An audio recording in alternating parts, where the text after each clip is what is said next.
3.0 की काउंसलिंग 21 जनवरी से लगा करके 5 फरवरी तक हो रही है। इसी बीच यहाँ पे एक नई अपडेट देखने को मिले जिसमें आपकी काउंसलिंग से जुड़ी हुई है, चाहे आप पीआरटी के कैंडिडेट हो, चाहे 6 to 8 के, चाहे 9 to 10 या 11 to 12। चलिए देख लेते हैं कि क्या कुछ दिया गया है अपडेट यहाँ पे बीपीएससी टीआरई 3.0 को लेकर के।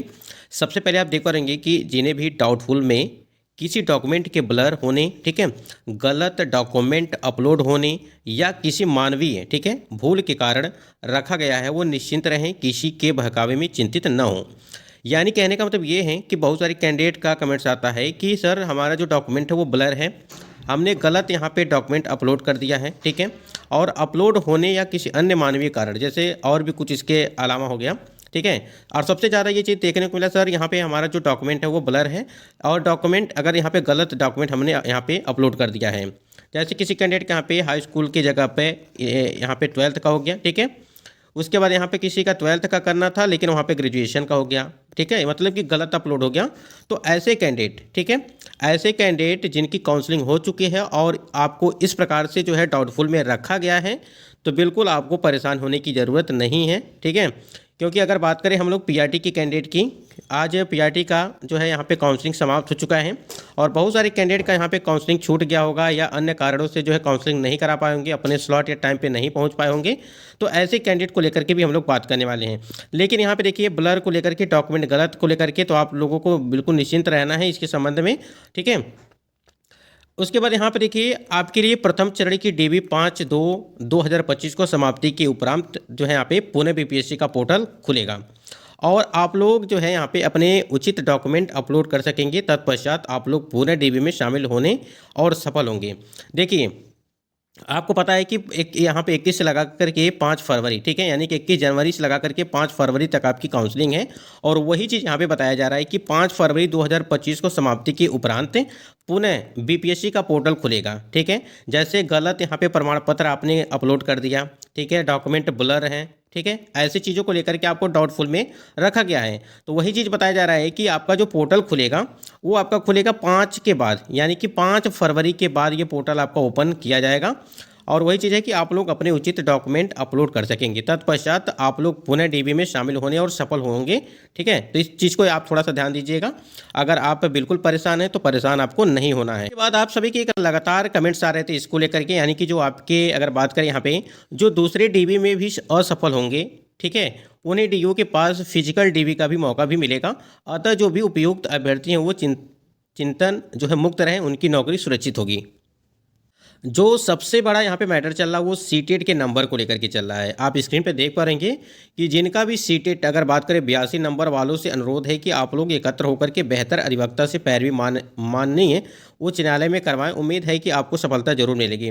आपको बता दें कि बहुत सारी जगहों पे, ठीक है, इस 82 नंबर को लेकर के काफ़ी ज़्यादा कैंडिडेट परेशान है। बिल्कुल ये गलत है, क्योंकि आप जब नोटिफिकेशन पढ़ेंगे तो आपको उसमें BC और यहाँ पे अगर बात करें EBC, यानी कि ये 2 कैटेगरी है और जो महिला की कैटेगरी है, ठीक है, यानी कि बिहार की जो महिलाएं हैं सामान्य की, उनके लिए भी यानी कि 55% अंक यहाँ पे आपके मान्य किए गए हैं।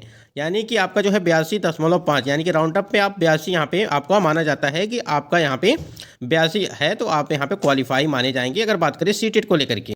तो ये 82 वाला जो मैटर है काफ़ी ज़्यादा जो है यहाँ पे परेशान है कैंडिडेट। तो आपको एक चीज़ बता दें, हमने आपको नोटिफिकेशन में भी दिखाया था जब टीआरई 3.0 के यहाँ पे आपका नोटिफिकेशन जारी किया गया था, उसमें साफ साफ चीज़ें लिखी गई हैं कि आपको 55% मार्क्स चाहिए, यानी कि जो आपके BC कैटेगरी और जो EBC कैटेगरी हैं और जो जनरल जो बिहार की महिला हैं उनकी, ठीक है, यानी कि बिहार की जो महिला हैं जनरल में उनके लिए बात करें यहाँ, यानी कि इन तीनों को जो है 55% मार्क्स चाहिए।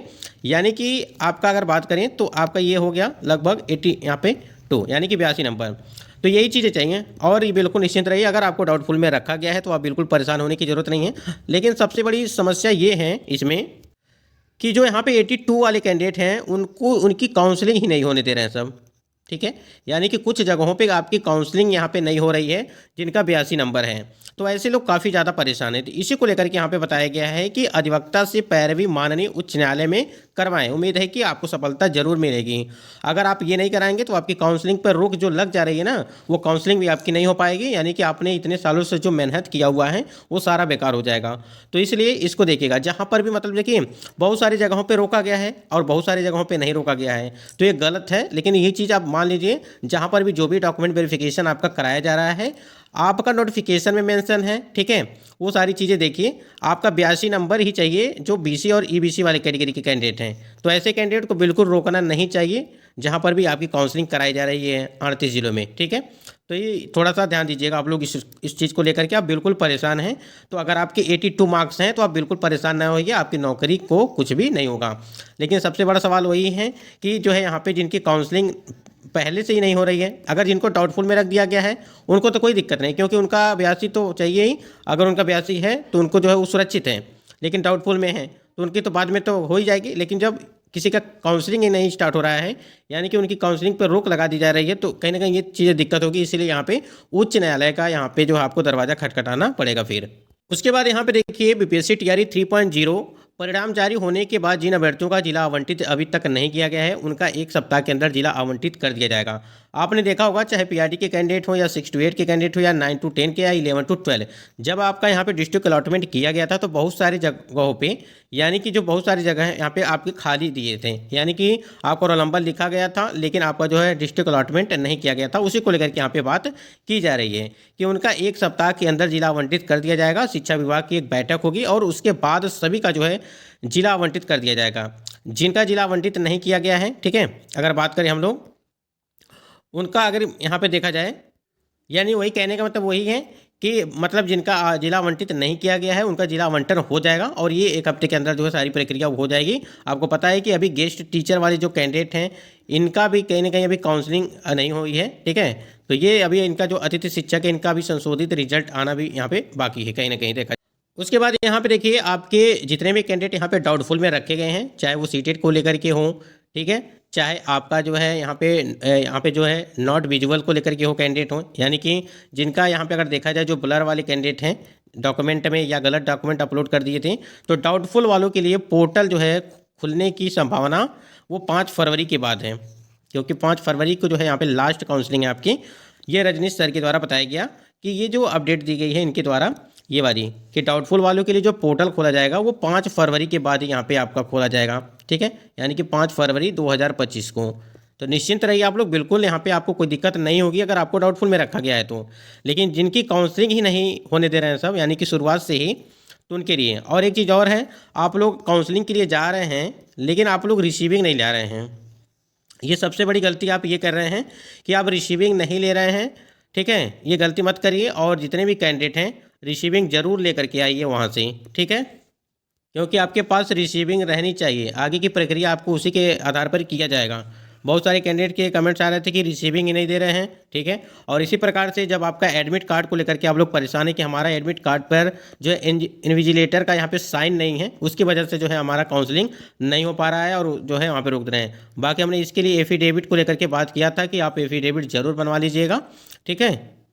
अब वही चीज़ है कि गलती कोई और करता है लेकिन भुगतता कोई और ही है। तो जिस प्रकार से यहाँ पे इन्विजिलेटर ने साइन नहीं किया तो भुगतेगा कौन? यहाँ पे स्टूडेंट ही भुगतेंगे ना। तो इस चीज़ की थोड़ा सा आपको ध्यान देना चाहिए एग्जाम के टाइम पे।